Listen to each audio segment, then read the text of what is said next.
Every day, we plug our phones in overnight to hit 100%. We buy premium audio cables to get the best sound quality. Some of us even buy plug-in power savers to cut down on electric bills. But the way we intuitively think about the electricity running through our walls and devices is deeply flawed. Operating on these popular misconceptions has a real cost. We waste money on useless accessories, we prematurely destroy our expensive batteries, and even misjudge physical danger. Let's start right at the source, the wall outlet. You've probably heard the old safety adage, it's the current that kills you, not the voltage. If that's the case, why do physical hazard signs specifically warn us to stay away from high voltage? Dry human skin actually acts as a highly effective resistor. While a tiny amount of current is indeed the biological mechanism that stops a human heart, that current cannot penetrate your skin on its own.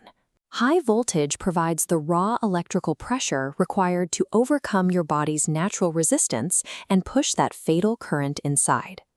Moving from physical safety to financial costs, we find a massive market for plug-in power factor correction devices that promise to slash your residential electric bill by up to 30% simply by occupying a wall outlet. In alternating current systems, real power performs physical work, like turning a fridge compressor, but reactive power simply bounces harmlessly between the appliance and grid. While utility companies must manage reactive power, your home's residential meter completely ignores it. Residential utility customers are strictly billed for real power. Because your electric meter does not register reactive power in the first place, plugging a small capacitor box into your wall to manage it does absolutely nothing to lower your monthly bill. Marketers take a genuine principle of industrial-scale grid physics and apply it to a localized residential billing system, where it has zero financial impact. Once the energy passes through your wall meter, it travels down a wire to your devices. But how does that energy actually make the physical journey from the wall to your television? For over a century, the easiest way to teach basic circuitry has been to compare a wire to a hollow pipe. In this analogy, the electrical energy is carried inside the copper wire by flowing electrons, exactly like water flowing through plumbing. This 3D vector model shows the actual physical reality, known as the Poynting vector. The electrical energy doesn't travel inside the metal, it travels through the electromagnetic fields occupying the empty space around the wires. The electrons merely vibrate slightly to facilitate the field. This shift in perspective, from the center of the wire to the space surrounding it, highlights how most consumer debates about conductor materials are often focused on the wrong part of the circuit. Nowhere is the obsession with materials more profitable than the high-end consumer audio market. Buyers routinely spend hundreds, sometimes thousands of dollars on exotic speaker cables, believing the specific wire materials dramatically alter the audio signal. To test these claims, a well-known audio engineering forum conducted an infamous double-blind ABX listening test. They gathered a panel of experienced audiophiles and played unfamiliar music tracks. Instead of comparing two premium cables, they compared ultra-premium wire against standard steel coat hangers that were straightened out and soldered to connectors. The results were statistically identical to random guessing. While blindfolded, the experts could not audibly differentiate between the acoustic properties of premium engineered copper and a rusted steel coat hanger. Manufacturers often point to premium features like gold plating as proof of superiority. But gold plating is used on connectors simply because copper tarnishes easily, while gold does not rust.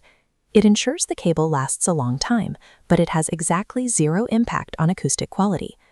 In the consumer audio space, the psychological placebo effect easily overpowers measurable physical reality.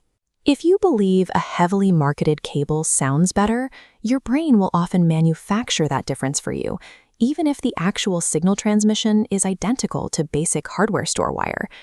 Eventually, the energy reaches the very end of the circuit to be stored as chemical energy in a battery, whether that's a small smartphone cell or a massive pack on an electric vehicle assembly line. This is where we run into the most stubborn consumer tech myth of them all, the widespread belief that you must completely drain your device's battery to 0% and then charge it all the way to 100% to maintain its overall health. That rule was factually accurate decades ago. Older nickel-cadmium batteries, like those found in bulky 1990s cell phones, suffered from a chemical memory effect. If you didn't fully discharge them regularly, they would effectively forget their maximum capacity and permanently lose storage space. But modern electronics use lithium-ion chemistry, which has absolutely no memory effect. Applying 1990s charging habits to a modern device actively accelerates the degradation of its battery. Lithium-ion cells hate extremes. Pushing a modern battery until it is completely dead at 0%, or leaving it plugged in while stuffed to the brim at 100%, places immense mechanical and chemical stress on the internal components. This graph charts exactly how battery capacity degrades over time. The steeply declining line maps deep 0 to 100% cycles. Compare that to the much flatter, stable line mapping shallow charges kept between 20 and 80%. 5 shallow mid-range charges cause a fraction of the wear and tear of a single deep cycle.